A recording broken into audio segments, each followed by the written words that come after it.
Hey guys, welcome to a special edition of 6 Minutes where Lucas DeSilva and I break down the prelims to the state duels in the state of Georgia. And because Lucas and I are so good at keeping things succinct, it has been necessary to put a front onto this and cut it up into smaller clips. So you'll see one of the two classifications coming up, and jump to another one of these to see a different two classifications, and so on and so forth. Anyway, we break down each of the quads in the Georgia State duels prelims, and Lucas gives his prediction of the 8 teams that will advance to the Elite Eight and the state duels a week from now, or a little more than a week from now. Anyway, I hope you guys enjoy it, and let us know what Lucas got right, what he got wrong, and whether you agree with us or disagree with us. It's always good to talk wrestling. You guys take care. Hope you enjoy it. Bye. Let's jump to 7A, and probably the most anticipated, although we're not to the Elite Eight yet. The big question for me heading into the draws were, where was Mill Creek going to fall? That's why I was like praying. I was like, please don't have them fall like in either Camden or North Paulding or one of those. I was like, oh God, please just let the gods play out the way they should. And now, it played out. It did, except that North Paulding did draw somebody who was very tough, but we'll get to that in a second. Yeah, we'll get to that in a second. Because I'm so confused about that whole region beside Camden. I'm confused. All right, so Region 1 has Camden County against South Forsyth. You got Norcross and Hillgrove, and not to say anything against Hillgrove or Norcross, or nothing South Forsyth, but Camden County. Just as people like to say, it's just Wilder's world, and we're just living in it. I'll say this: I have them beating Norcross in the final. I remember Norcross, with all due respect to Norcross, in my high school career, they were kind of a laughing stock, but they have really developed in the past year and a half to be a solid program. Like, they're solid in 7A. But you draw Camden County, and you have to go to Camden County. So, deck stacked against you. Stacked against you. Region 2 champs, Carrollton, are the unfortunate pullers. They pulled Mill Creek into their quad. They get Osborne first, but Mill Creek and Grayson up top. It is most likely Mill Creek versus Carrollton. Buford handled Mill Creek, but Carrollton is not Buford. So, no. What do you think of this one? I have the Hawks over Carrollton, and shout out to Carrollton, a great program, obviously led by Jacob Levy. Mm-hmm. But Mill Creek is one of the most complete teams in the state, class for class, one of them, and I think that they will get through to the 8. All right, Region 3. This is where things get interesting, because we have a Region 1 team, Lowndes, which took 3rd, and Region 1 has always been super tough. They get Lambert first round, which is a fantastic opening round matchup. Discovery and North Paulding on the bottom side. This is tough. I mean, this might be darts and popcorn, but this is just entertainment. Yeah, it's not darts and popcorn, because I think that. Oh, okay.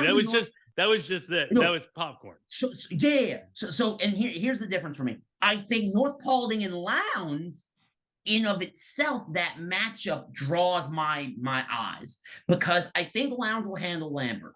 They just match up so well with them that it's going to be really tough for Contardi and Lambert. It will be. Now, could they get through? Yes. I'm not saying that it's impossible. But the North Paulding Lowndes matchup, I'm going to give the fans a little peek behind the curtain. We were talking coming back from the knockout, and North Paulding and Lowndes, as you guys know, are tied on points in my rankings. Yet North Paulding is ahead. And Jason here made a very good point to me about North Paulding, that while them and Lowndes, their results look very different, it's because North Paulding has wrestled at almost every super tough event in the Southeast this season. The slam, the knockout, they went and they've seen that high level competition that, not to say Lowndes hasn't, but not on the same scale. They No. didn't go to the knockout. They didn't go to Southern Slam. I give North Paulding the edge, even though I love the Vikings out of Lowndes. I love that whole crew. Obviously not there anymore, but D. Tommaso, one of my good friends, teammate of mine that I call Little Guinea because, we're both Italians. Dominic Medina, who I love. That's my boy. Shout out to him. He's killing it this season for us here at Bruton Parker. The McCullough clan of children. I love that whole family. They're awesome. If they bleach their hair again this year at state, I might rip it out of their head though. Give me North Paulding over Lowndes, but it's close. Yeah, that's gonna be again, if you can't go and see North Forsyth versus Brunswick, North Paulding versus Lowndes as a possibility of that to go to the state tournament or to the Elite Eight is gonna be a lot of fun to watch. Yes, agreed 1,000%. Region 4 champs are Archer. They get Decula. How do I say it? Decula. Okay. Yep. Okay. Campbell and North Cobb. That's what I said since I moved down and no one's corrected me. So. Okay. Well, there you go. All right. So this region, Archer. And it's just they fell into a really solid draw where it's kind of comfortable.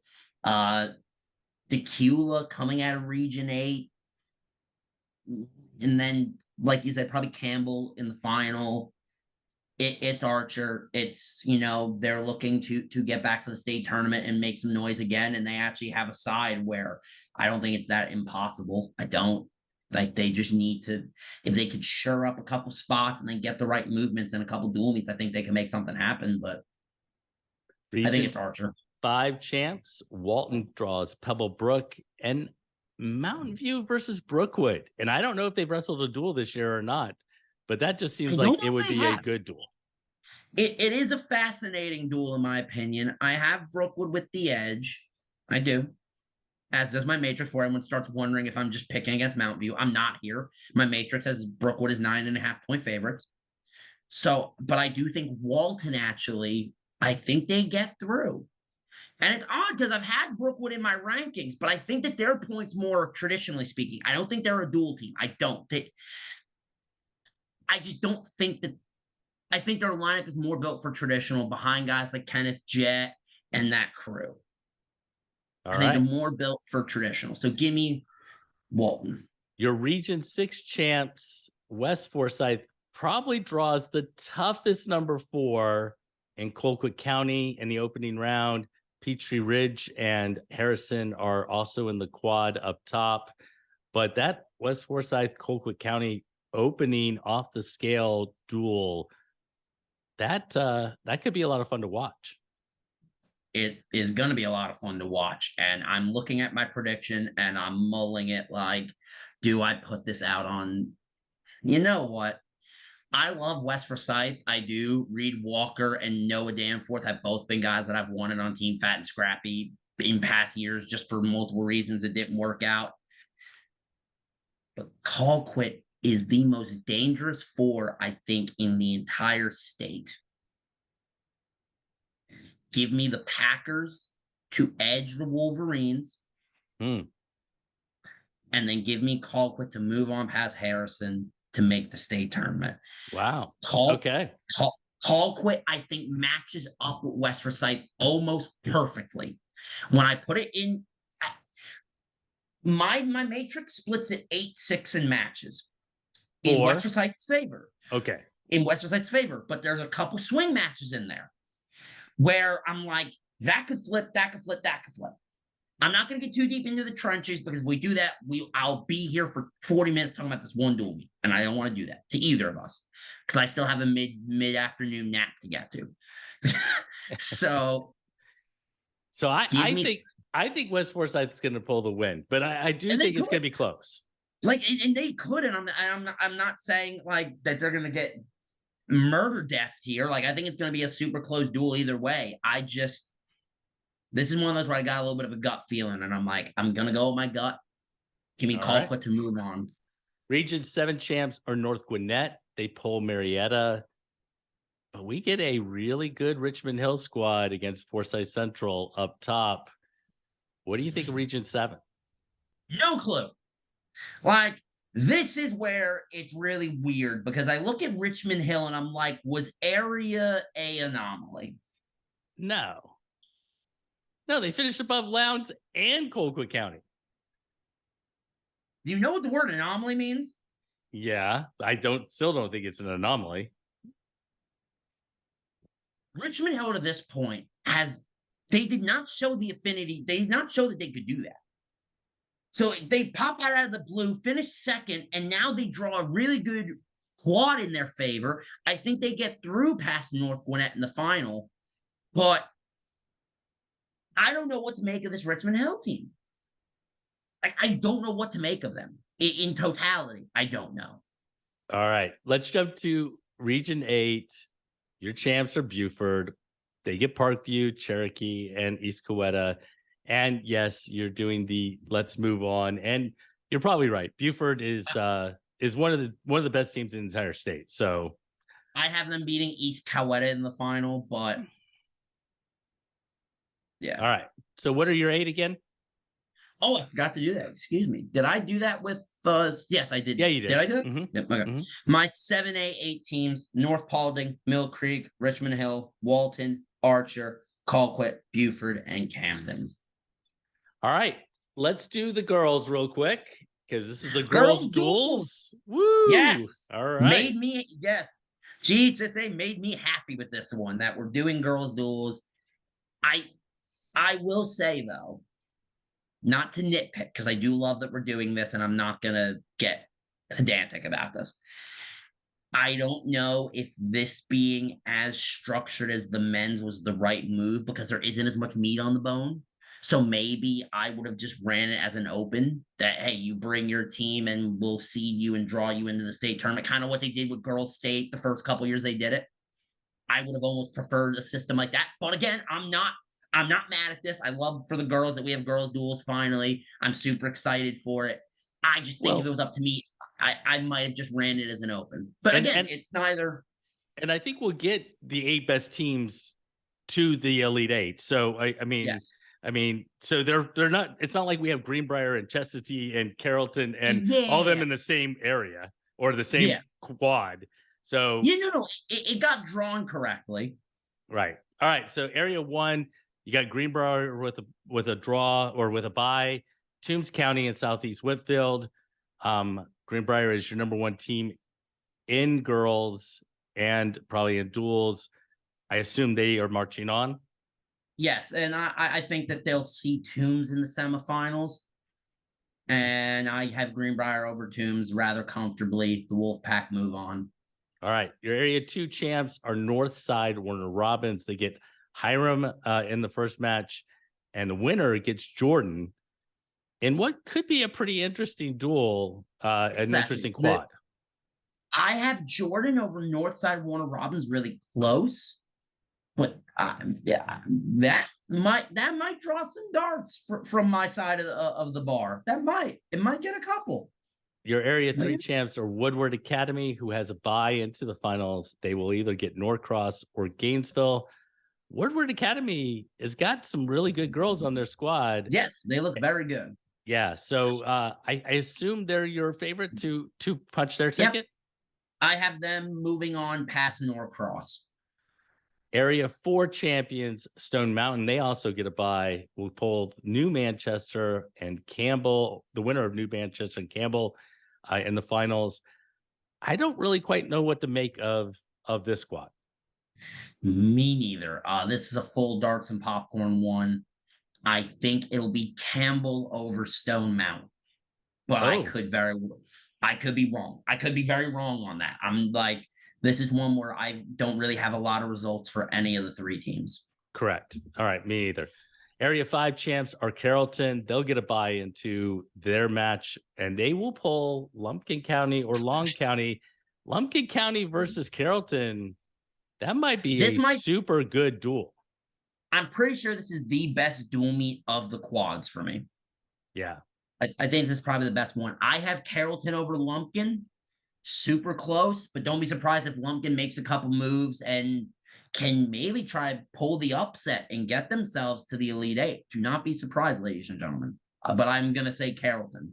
Area 6 champs were Osborne. They pull East Coweta, Stevens County, and Jackson County on the other side. On paper, Jackson County looks like the team. Am I wrong? Yes. No, you're 100% right, and I agree. I think it'll be Jackson County over Osborne. Osborne caught a rough draw winning their region and then catching Jacks. Now, Jackson County took second in Area 4 to Stone Mountain, so keep that in mind. So that's something to keep in mind as we move forward. Area 7 just has 2 teams, so it's not really a quad. It'll be Burke County and Gilmer. Gilmer is one of the top 5 teams, according to you. And yep. I think we are pretty confident Gilmer will move to the next thing. So this is one of the quads where I'm like, see, this is why like the system being formatted so structured is interesting. That's why. Yeah. For an example, just like that. Area 8 champs is one of your best teams in the entire state. In Chestatee, they get Berkmar. Winner, they will pull the winner of Wheeler and Alexander. Chestatee just seems like they're on another level compared to most of the other teams within the girls. Yes, and I agree with that. And, this duel is kind of fascinating to me because it almost is like the old guard and the new guard. And in the sense of, if those who don't know, when I was in high school, and even, since my sophomore year was the first year they brought girls wrestling in the state of Georgia, the 2 teams that were really known were Alexander and Highland. Those were the True. 2. Mm-hmm. They had a lot of girls. They competed hard. And now we look at it, and it's weird. Like the Augusta wrestling scene exploding. Chestatee and Greenbrier, both men's and women's teams, super good. And Chestatee will move on, in my opinion, past Alexander to complete the 8 of Jordan, Chestatee, Gilmer, Campbell, Jackson County, Carrollton, Woodward Academy, and Greenbrier. All right. So that is the entire preview for all of 8 classifications, 7 guys and 1 of the girls. And the one thing I would say is I'm sure this will elicit some responses from people. And I would, just like a March Madness bracket or anything else, Grappler has put out their 8 that they think will get through. Yeah. You've now put out your 8 that you think will get through as far as 8 for each of the classifications. Why not throw it out there and tell us which are going to be your 8 for each of those classifications? Right? I mean, look, at the end of the day, we have these discussions to push the sport forward. And in my opinion, I think part of that is looking at the sport as a viewer and an analyst to an extent. Tell us what you think either in the comments, Instagram, Twitter, Carrier Pigeon, Tumblr, Tony Express, I don't know, smoke signals, whatever you want to do, hit us up. Let us know what you think. And, if you're one of the kids wrestling this weekend, listen, it is you and at the most 3 other teams, and you are attempting to punch your ticket to the state championship. This is where it counts. At this point, there is no more next week if it goes bad for you. Individually speaking, there is, but duels-wise, there is no more. So, right, come out as hungry as you can, boys and girls. No doubt. Which is now fun to say. All right, so Lucas, good luck with your picks. I agree with most of them, probably 90-something% of them. Yeah. And you and I will maybe do this again a week from now and look at the Elite Eight. Yeah. So, probably film it on Tuesday again. Just fits in my schedule real well. I might be down in Gator Brawl this weekend in Weewahitchka, so shout out to the crew in Weewahitchka. I hope to see y'all down there. And I'm super excited. It's this postseason. There's a lot of storylines in this postseason that I'm fascinated by. All right. Take care, Lucas. Peace.